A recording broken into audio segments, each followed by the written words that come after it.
Buenos días, hermanos. El título del pan diario de hoy es Estad firmes hasta la venida del Señor. El pasaje se encuentra en 2 de Tesalonicenses, capítulo 2, de los versículos 1 al 17. La palabra clave 15. Así que, hermanos, estad firmes y retened la doctrina que habéis aprendido, sea por palabra o por carta nuestra.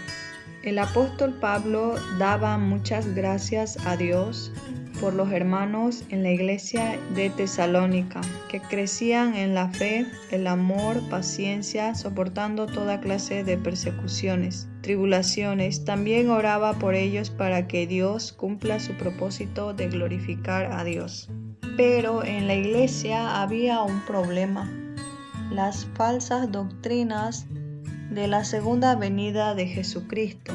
Ellos decían que Dios les mostró una nueva revelación de que el día del regreso del Señor ya llegó, y no fueron fieles y constantes en sus deberes cotidianos, pensando que ya no tenían necesidad de hacerlos. Pero, ¿qué les dijo Pablo? Los versículos 3 al 4 dice: Nadie os engañe en ninguna manera, porque no vendrá sin que antes venga la apostasía y se manifieste el hombre de pecado, el hijo de perdición, el cual se opone y se levanta contra todo lo que se llama Dios o es objeto de culto, tanto que se sienta en el templo de Dios como Dios, haciéndose pasar por Dios. La apostasía significa apartarse de la posición en que estaba. Según el versículo 14, es decir, abandonar al Señor que nos llamó mediante el Evangelio. ¿Quiénes abandonan al Señor?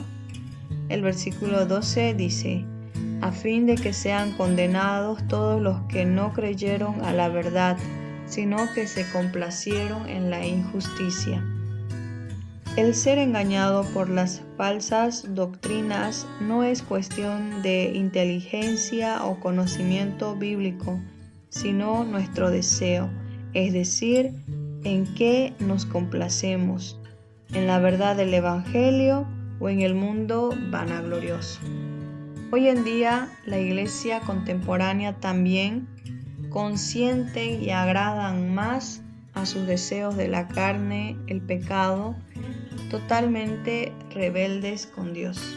Pero el versículo 8 dice: y entonces se manifestará aquel inicuo a quien el Señor matará con el espíritu de su boca y destruirá con el resplandor de su venida.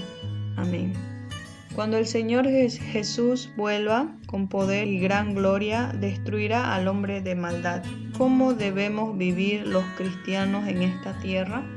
Primero, dando gracias a Dios por habernos escogido desde el principio para la salvación. Segundo, por santificarnos por medio de su Espíritu Santo y la fe en la verdad. Tercero, glorificar el nombre de nuestro Señor Jesucristo en nuestra vida y levantando discípulos a través de la obra de predicación.